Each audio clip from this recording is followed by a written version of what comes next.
आज सुबह के वक्त ही अफसोसनाक खबर मिल गई है। ब्लैकी पिंकी का एक बेबी मर गया है। ये इन दोनों की गफलत की वजह से हुआ है। जी अस्सलाम वालेकुम फ्रेंड्स, कैसे हैं आप सब। Welcome back to my channel. कल शाम के वक्त बादल छा गए थे और हवा भी चल रही थी, इसीलिए मौसम ठंडा हो गया था। दिन के वक्त तो ठीक था कि ये दोनों बाहर रहते, लेकिन ये तो बच्चों को फीड करवाने के बाद शाम को भी बाहर आ गए थे। मैंने काफी देर तक इनको देखा, ये तो बॉक्स की तरफ जा ही नहीं रहे थे। मैं तकरीबन 8 बजे नीचे आ गया था, ये तब भी बाहर थे। और जब मैं हर रोज की तरह रात के वक्त अपने बर्ड्स को देखने के लिए गया तो ये दोनों बाहर ही सो रहे थे, लेकिन उस वक्त ठंडी हवा चल रही थी और हल्की सी सर्दी हो गई थी। ब्लैकी पिंकी ने गर्मी की वजह से बच्चों को छोड़ा था और जब मौसम सर्द हुआ तो ये फिर भी अंदर नहीं गए। खैर, जो होना था वो तो हो गुजरा। अब बस ब्लैकी पिंकी बाकी बच्चों का अच्छे से ध्यान रखें और इनको पालें। और आज हमारी स्वीटी ने भी 5वां अंडा ले कर दिया है। जब इसने अंडा ले करना होता है तो फिर ये दिन के वक्त भी अंडों पर बैठ जाती है, वरना ये सिर्फ रात को ही जाती है। जैकी को इस बार पता नहीं क्या हो गया है। जैकी तो बॉक्स में जा ही नहीं रहा, ये तो अकेला ही जाकर बॉक्स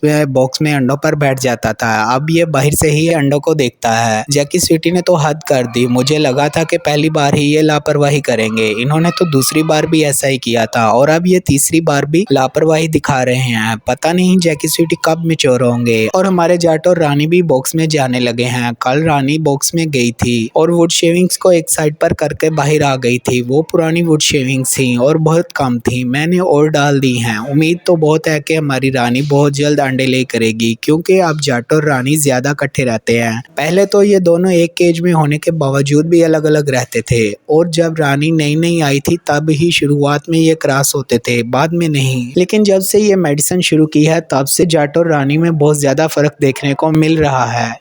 और हमारी काली फीमेल बेबी की उंगली का जख्म भी बढ़ गया है और स्वेलिंग भी खत्म हो गई है, लेकिन ये अभी भी अपनी उंगली का इस्तेमाल नहीं करती। ज्यादातर केजेस पर ही बैठी रहती है, स्टिक्स पर बहुत कम जाती है। ये सफेद मेल बेबी इतना गंदा हो गया है, इसका सीना कितना गंदा नजर आता है। मैंने तो इसको पकड़ा भी नहीं कि गंदे हाथ लगे हों फिर ये गंदा हुआ हो। ये अपनी हरकतों की वजह से गंदा हुआ है। ये जिस दिन से गर्मी हुई है दोपहर के वक्त नीचे जाकर पहले तो नहाता है, फिर नीचे बिखरा हुआ दाना खाता है, तन में से नहीं खाता। ये सब बच्चे ऐसे ही करते हैं, पहले दाने वाले बर्तन से इधर उधर दाना बिखेरते हैं और फिर घूम फिर कर खाते हैं। हमारी येलो फीमेल के बच्चे भी अभी तक बाहर नहीं आ रहे। बड़े 2 तो मुकम्मल कवर भी हो चुके हैं और छोटे 2 अभी तक कवर नहीं हुए। इन चारों बच्चों की बड़ी स्लो ग्रोथ हो रही है। इनके माँ बाप इनको अच्छे से फीड नहीं करवाते। इनका बाप तो अभी भी जोनी से फीड लेता है और इनकी माँ का तो सारा दिन राजू की तरफ ही ध्यान रहता है। और अगर राजू पास ना हो तो ये सफेद फीमेल और